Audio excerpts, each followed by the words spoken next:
Hello friend, आपके अपने channel are के एक्सपर्ट क्लासेस में स्वागत है। तो दोस्तों, अभी की इस वीडियो में आज हम लोग सोशल साइंस यानी सामाजिक विज्ञान का हिस्ट्री 10 वीवीआई सब्जेक्टिव क्वेश्चन बताएंगे, जो कि मैट्रिक बोर्ड परीक्षा 2023 में सीधे सीधे पूछा जाएगा और जो कि 2 अंक में यह क्वेश्चन पूछा जाएगा। तो 10 सब्जेक्टिव क्वेश्चन बताऊँगा।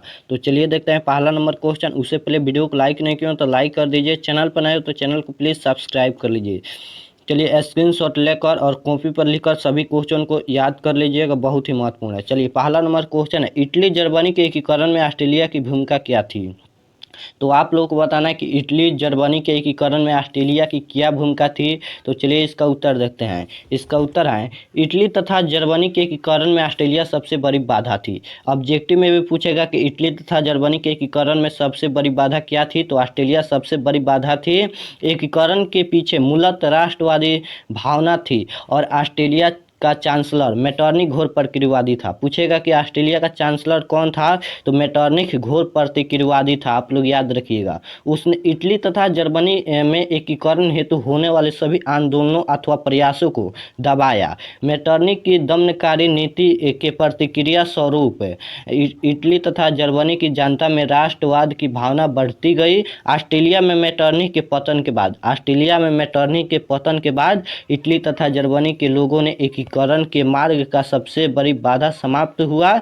देख पुनः भारी उत्साह के साथ एकीकरण का प्रयास किया और अत्यंत सफलता पाई। चलिए स्क्रीनशॉट ले लीजिए, और ये क्वेश्चन कई बार पूछा है, बहुत ही महत्वपूर्ण है। चलिए देखते हैं नेक्स्ट क्वेश्चन।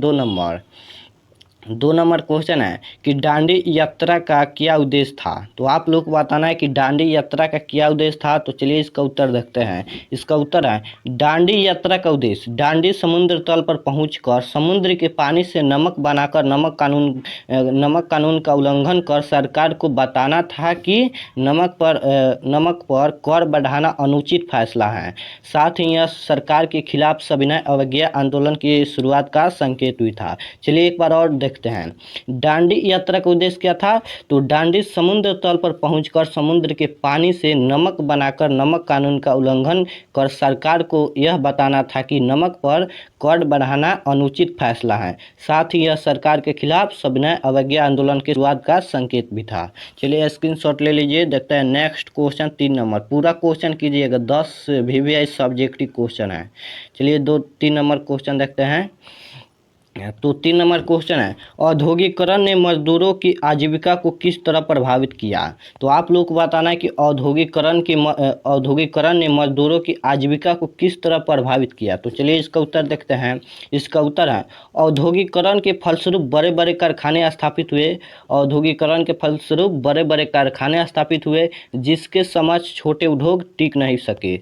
जब बड़े बड़े कारखाने स्थापित हुए जिसके समक्ष छोटे उद्योग टिक नहीं सके, सामाजिक भेदभाव की शुरुआत हो गई। औद्योगिकरण ने मजदूरों की आजीविका को इस तरह नष्ट भ्रष्ट कर दिया कि उनके पास दैनिक उपयोग की वस्तुओं को खरीदने के लिए धन नहीं रहा, और मजदूर और बेरोजगार कारीगरों ने झुंड बनाकर घूमना शुरू किया और मशीनों को तोड़ने लगे।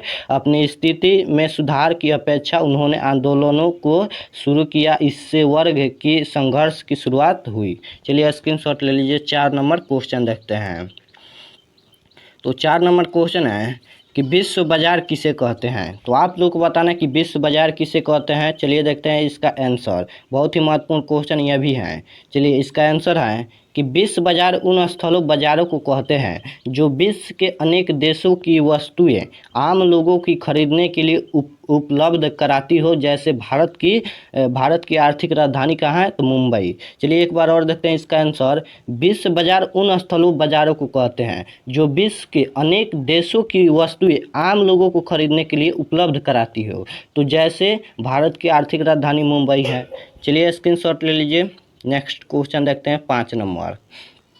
तो 5 नंबर क्वेश्चन है कि औद्योगिक क्रांति क्या है। तो आप लोग को बताना है कि औद्योगिक क्रांति क्या है। चलिए इसका उत्तर देखते हैं। तो इसका उत्तर है वाष्प शक्ति संचालित मशीनों द्वारा बड़े बड़े कारखानों में बड़े पैमानों पर वस्तुओं का उत्पादन ही औद्योगिक क्रांति है। औद्योगिक क्रांति क्या है? तो वाष्प शक्ति संचालित मशीनों द्वारा बड़े कारखानों में बड़े पैमानों पर वस्तुओं का उत्पादन ही औद्योगिक क्रांति है। 18वीं सदी के उत्तरार्ध इसकी शुरुआत इंग्लैंड में हुई थी। कहाँ हुई थी औद्योगिक क्रांति की शुरुआत? तो औद्योगिक क्रांति की शुरुआत इंग्लैंड में हुई थी, याद रखिएगा, ऑब्जेक्टिव में भी पूछेगा। चलिए देखते हैं 6 नंबर क्वेश्चन। तो 6 नंबर क्वेश्चन है कि असहयोग आंदोलन प्रथम जन आंदोलन था कैसे। तो आप लोग को बताना है कि असहयोग आंदोलन प्रथम जन आंदोलन था कैसे, आप लोगों को बताना है। तो चलिए इसका उत्तर देखते हैं। इसका उत्तर है 1920 ईस्वी में गांधी जी के नेतृत्व में चलाया गया असहयोग आंदोलन। किसके नेतृत्व में? तो गांधी जी के नेतृत्व में चलाया गया। वह 1920 ईस्वी में गांधी जी के नेतृत्व में चलाया गया असहयोग आंदोलन इस मानवे में प्रथम जन आंदोलन था कि इससे पूर्व के सभी आंदोलन आर्थिक व सामाजिक आधार पर किसी वर्ग विशेष के द्वारा अपने हितों की रक्षा तो आपूर्ति के लिए चलाए गए थे, जबकि असहयोग आंदोलन की कार्य ऐसी थे कि हर तरह के लोग इसमें अपना योगदान कर सके, हर तरह के लोग इसमें अपना योगदान कर सके, जैसे कि सरकारी उपलब्धियों एंड पदों को त्याग, सरकारी बहिष्कार, सरकारी स्कूल एंड कॉलेजों को बहिष्कार, सरकारी नए न्यायालयों का बहिष्कार, अपने अपने स्तर के अनुरूप इन कार्यक्रमों के योगदान दिया और असहयोग आंदोलन को जन आंदोलन का रूप में प्रदान किया। चलिए बहुत ही महत्वपूर्ण क्वेश्चन यह भी है, 4 बार यह क्वेश्चन आ चुका है एग्जाम में। तो स्क्रीनशॉट ले लीजिए और लिख कर याद कर लीजिएगा कॉपी पर। चलिए देखते हैं नेक्स्ट क्वेश्चन 7 नंबर। तो 7 नंबर क्वेश्चन है कि घरेलू और कुटीर उद्योग में परिभाषित करें। तो आप लोगों को परिभाषित करना है घरेलू और कुटीर उद्योग में। तो चलिए परिभाषित करते हैं। इसका उत्तर है घरेलू उद्योग में कि घरेलू माहौल में अत्यंत कम पूंजी लगाकर शुरू किए जाने वाले उद्योगों घरेलू उद्योग कहलाते हैं, जैसे गुड़ बनाना, अचार बनाना आदि घरेलू उद्योग के उदाहरण हैं। चलिए एक बार और देखते हैं। घरेलू माहौल में अत्यंत कम पूंजी लगाकर शुरू किए जाने वाले उद्योग घरेलू उद्योग कहलाते हैं, जैसे गुड़ बनाना, अचार बनाना आदि घरेलू उद्योग के उदाहरण हैं। चलिए कुटीर उद्योग देखते हैं। तो कुटीर उद्योग में है कि कम पूंजी, छोटे संसाधन एंड कम व्यक्तियों के सहयोग से शुरू किए जाने वाले उद्योग कुटीर उद्योग कहलाते हैं, जैसे कि पापड़ निर्माण, अगरबत्ती निर्माण, गेहूं पिसाना, चावल कुटाना आदि उद्योग कुटीर उद्योग हैं। कुटीर उद्योग किसे कहते हैं? तो कम पूंजी, छोटे संसाधन एंड कम व्यक्तियों के सहयोग से शुरू किए जाने वाले उद्योगों कुटीर उद्योग कहलाते हैं, जैसे कि पापड़ निर्माण, अगरबत्ती निर्माण, गेहूं पिसाना, चावल कुटाना, ये सभी कुटीर उद्योग हैं। चलिए देखते हैं नेक्स्ट क्वेश्चन 8 नंबर। तो 8 नंबर क्वेश्चन है पांडुलिपि क्या है, इसकी क्या उपयोगिता है। तो आप लोगों को बताना है कि पांडुलिपि क्या है तथा इसकी क्या उपयोगिता है। तो चलिए इसका उत्तर देखते हैं। इसका उत्तर है हस्तलिखित पुस्तक को पांडुलिपि कहते हैं। पांडुलिपि कैसे कहते हैं? तो हस्तलिखित पुस्तकों को पांडुलिपि कहते हैं। छापखाना के विकास से पहले हस्तलिखित पांडुलिपियों के तैयार करने की पुरानी तथा समृद्ध परस्पर थी। पांडुलिपि काफ़ी नाजुक, पुरानी, महंगी तथा दुर्लभ होती हैं। यह आम जनता की पहुंच के बाहर की छापखाना के विकास के पहले पांडुलिपि पुस्तक का कार्य करती थे। पांडुलिपि हमारे पूर्वजों के दुर्लभ ज्ञान के भंडार थे। इनका अध्ययन करके आसानी से ज्ञान प्राप्त किया जा सकता है। चलिए स्क्रीनशॉट ले लीजिए। चलिए नेक्स्ट क्वेश्चन देखते हैं 9 नंबर।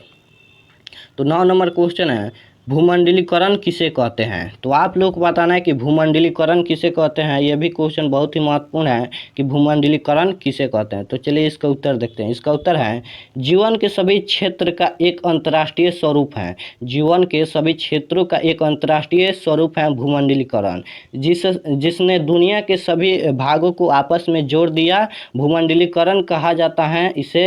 इसके फलस्वरूप संपूर्ण विश्व छोटे से गाँव के रूप में परिवर्तित हो गया। चलिए स्क्रीनशॉट ले लीजिए। लास्ट क्वेश्चन देखते हैं 10 नंबर। तो 10 नंबर क्वेश्चन बहुत ही महत्वपूर्ण है कि खूनी रविवार क्या है। इसमें से ऑब्जेक्टिव भी क्वेश्चन पूछेगा। तो चलिए इसका उत्तर देखते हैं कि खूनी रविवार क्या है। बहुत ही मस्त क्वेश्चन है। चलिए इसका उत्तर है कि 1905 ईस्वी के रूस जापान युद्ध में रूस एशिया के एक छोटे से देश जापान से पराजित हो गया। छोटे से देश जापान से पराजित हो गया। पराजय के अपमान के कारण जनता ने क्रांति कर ली। जनता ने क्रांति कर ली यानी मारपीट कर ली, क्रांति उसी को कहते हैं, कर दी। 9 जनवरी 1905 ईस्वी लोगों का समूह प्रदर्शन करते हुए, यहाँ पर खूनी रविवार किस तिथि को हुआ था तो याद रखिएगा 9 जनवरी 1905 ईस्वी को खूनी रविवार हुआ था। 9 जनवरी 1905 ईस्वी लोगों का समूह प्रदर्शन करते हुए सेंट पीटर्सबर्ग स्थित महल की ओर जा रहा था। जार की सेना ने, जार की जो सेना थी, जार की सेना ने निहत्थे लोगों पर गोलियां बरसाई। जार की सेना ने इन निहत्थों लोगों पर गोलियां बरसाई जिसमें हजारों लोग मारे गए, जिसमें हजारों लोग की खून हुई। यह घटना रविवार के दिन हुई थी, यह घटना रविवार के दिन हुई थी, अतः इसे खूनी रविवार के नाम से जाना जाता है। खूनी रविवार के नाम से जाना जाता है। उस दिन खूनी रविवार था, इसलिए इसे खूनी रविवार के नाम से जाना जाता है। चलिए, बहुत ही मस्त क्वेश्चन है, स्क्रीनशॉट ले लीजिए। तो मैंने इस वीडियो में हिस्ट्री का 10 VVI सब्जेक्टिव क्वेश्चन बता दिए हैं, तो कमेंट में ज़रूर बताना कि कैसा लगा, और ये 10 सब्जेक्टिव क्वेश्चन को ज़रूर याद कर लीजिएगा। इसी में से आएगा 2 अंक का प्रश्न, तो ज़रूर याद कर लीजिएगा। और मिलते हैं नेक्स्ट वीडियो में, तब तक कमेंट में ज़रूर बताना वीडियो कैसा लगा और कौन सा सब्जेक्ट का वीडियो चाहिए, कमेंट में ज़रूर बताना। और हमारे चैनल को अभी तक सब्सक्राइब नहीं किया हो तो सब्सक्राइब कर लीजिए ताकि नेक्स्ट क्लास आपके पास ज़रूर पहुँचे। वीडियो को लाइक ज़रूर कीजिएगा। चलिए, तो मिलते हैं नेक्स्ट वीडियो में, तब तक अपना पढ़ाई कीजिए। धन्यवाद।